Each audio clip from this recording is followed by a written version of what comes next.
everyone, I'm Amanda Hildebrand, and welcome to The Career Counselor. I'm here with Alyson Lyon, an executive leadership coach and a professor at Duquesne University here in Pittsburgh. Welcome, Alyson. Hi, Amanda. It's great to be here. I'm really happy to have you here. Thanks. I was telling everyone a little bit about you, but why don't you say it in your own words? Well, thank you. As a professor at Duquesne University, I have the opportunity to teach graduate students many things about leadership in our courses, and for me, that's very rewarding. As an executive leadership coach, I work with executives internationally to help them build their relationships and their impact as a leader. Great. Thanks. So today we're going to be talking about goal setting, and why don't we just jump right into that with one of the most important questions, which is, tell us why goal setting is imperative. Yes, well, it is a very important subject, and it is one close to my heart because I'm working on it all the time too. So we know there are people who are very successful at setting goals and reaching them, and there are others who are not. So there has to be a difference there. I like to study the lives of successful people like Richard Branson or Elon Musk. And what we learn from studying them is that they do have habits, they do have patterns that they follow. And today I think that we should look at some of those and use them ourselves and others who are listening. Great. So, when I think of a goal, sometimes I think of New Year's resolutions. Is that a good way to begin, or are New Year's resolutions different from goals? Well, there are some differences. And there is some similarities, of course, because we are moving towards something we want. Let's start with the resolution. So the resolutions are something that typically we want. It's a wish, it's a hope, but there's not a plan wrapped around it. There's certain times of the year that people may make more resolutions, but what I find with my clients and students, they happen all the time. When it comes to setting resolutions, though, we know that 80% of the people will not achieve them. So the part that's missing that we actually have in the goal setting is a plan. So goal setting means that we are setting a specific plan and we can take action. When we look at resolutions, we think of them being more passive. Okay, that makes complete sense. Okay. So when you talk about having a plan, is there some sort of framework that people can use? Yeah, absolutely. So if we wanted to put a framework around a resolution, the first thing we would say is start planning. Do more than say it. Start writing it down. The place where I like to start and recommend other people to start is really get clear about what is it that you want and why. Why is it important? That why is something that we're going to keep coming back to. Then as far as the framework specifically, I like to use Peter Drucker's framework, and it's called SMART goals. The word SMART is actually an acronym, stands for being specific, knowing that it's measurable, attainable, realistic, and we set a time, so we say it's time-bound. Now, the first example that comes to my mind, which maybe is a resolution that somebody set, I want to lose 20 pounds in the next 6 months. So we know it's very specific. The person can get on the scale and see how they're doing. It's measurable. We hope for them it's attainable, realistic, and it has a time. I'm looking at achieving it in the next 6 months. So the next thing I would say about that is, let's say it's a really large goal. And maybe to somebody that is. The more detail that we write, I'm going to give up sugars. I'm going to stay away from grains. I'm going to exercise a certain number of days a week. Those are all benchmarks that can help us along the way. And when we're not getting the results that we wanted, we can go back to those places. I think of those smaller pieces of the goal like being those places where we set up the small wins. Because when we have many small wins, we reach our goal. It keeps the momentum flowing. Now, the other piece of this that I want to mention is all of the components of a SMART goal need to be there. The specific, the measurable, the attainable, the realistic, time-bound. It's really important. When people are writing goals, many times they don't include them, then they wonder why this didn't work. Well, I find it just as important as making that list of components for, say, building an automobile. We wouldn't keep the steering wheel off of that list. Sure. So is that everything about SMART goals that we should know, or is there anything that you want to touch on? Well, I want to go back to writing it down. I think that that's really important for us to repeat and to make sure that it's very specific what we want to achieve and that we know that why.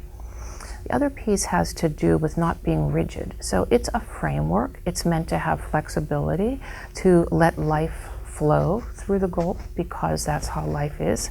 Sometimes we have to rewrite goals. Sometimes we have to let goals go.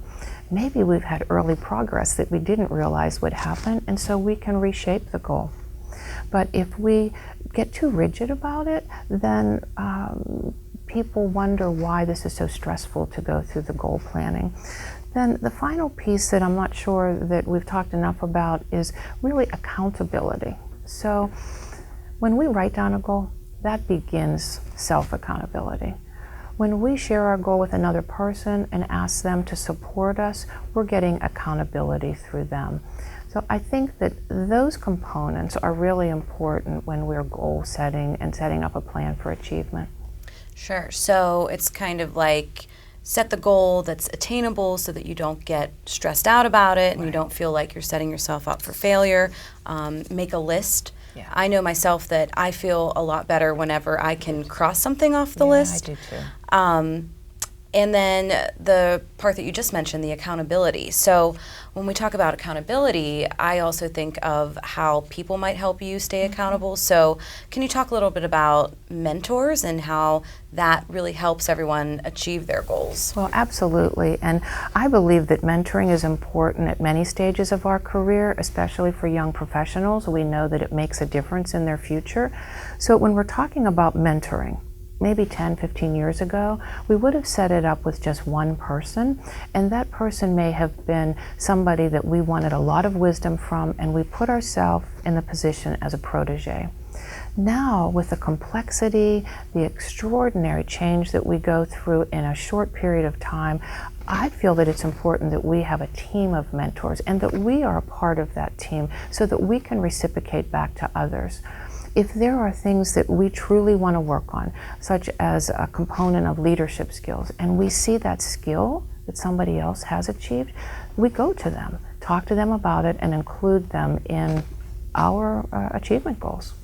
Sure. So you find people that you admire and want to model and kind of build this team of mentors for yourself. Yes, and the other piece that I did mention, I just want to come back to it. It's very important that when we are being mentored, that we are a mentor to somebody else. It will be a much more successful relationship on both ends if we do that. So pass on the knowledge that you're gaining. Absolutely, yeah. That makes total sense. So let's get into then, when we talk about goals and how to set them and which ones to focus on, would you say that it's more important to focus on goals that are related to your strengths, or should you try to set goals that maybe will help you better your weaknesses? Well, good question. My belief, and what I've seen with the work with my clients and what I teach from many researchers with my students, is that it's important for us to grow our strengths and to manage our weaknesses. People who are very successful, they know what those strengths are, and they set these goals and put themselves in opportunities to use those strengths. But at the same time, they know they have weaknesses, and they understand how those weaknesses can become obstacles if they're not managing them. I was talking to one of your members, and she shared with me that one of her goals is networking. So let's assume that she's an introvert. We're not going to send her into a room of 200 people and ask her to bring out 30 business cards. It's just not going to be her strength at all. But if we send her in, have her use her relationship giftedness that she has as an introvert, she'll come out of there with like 3 really strong contacts that she can build on. We send the extrovert in, they come out celebrating with those 30 cards. That's what they want, and they get energy from doing that. So basically, we're looking at, how do you utilize your strengths, but then also acknowledge your weaknesses. Right. And I also really like that example of the introvert and how he or she can network to their ability level or their level of comfort. The other thing that we do have that's new is our member connection. It's our online community for members, and perhaps networking in that kind of an environment would have been good for that young professional as well. Yes. Well, that sounds like a very effective way of bringing support to your membership. I know that the more of that we do in different environments, it will be beneficial to everyone. Absolutely. Yeah. So next question then is really just, let's round this whole thing out with some tips, some takeaways that everyone can use to make sure that they're really achieving their goals. Okay, so the important pieces for me, number one, write it down. Start that process of self-accountability. Number two, a part of that means that you're going to review it regularly. You'll know what works for you. At a minimum, I would look at goals weekly so that you can say, wow, look what I've accomplished. I look forward and say, what else is going on? Can I continue to work on this goal? Okay. Number three, it's important to know who is supporting us during this time. I like building in accountability partners, but it's not necessary to put this out on Facebook and think that we have to share it with the world. Actually, we find that to be counterproductive in many ways.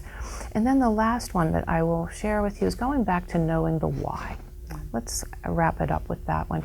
If we don't know why we're doing something, we're not going to accomplish it. When we get into those difficult times, what we call the messy middle, we're not going to have what it takes to move forward. And what we were talking about today was really giving people the opportunity to succeed in all ways by using these frameworks and these tips that we're including.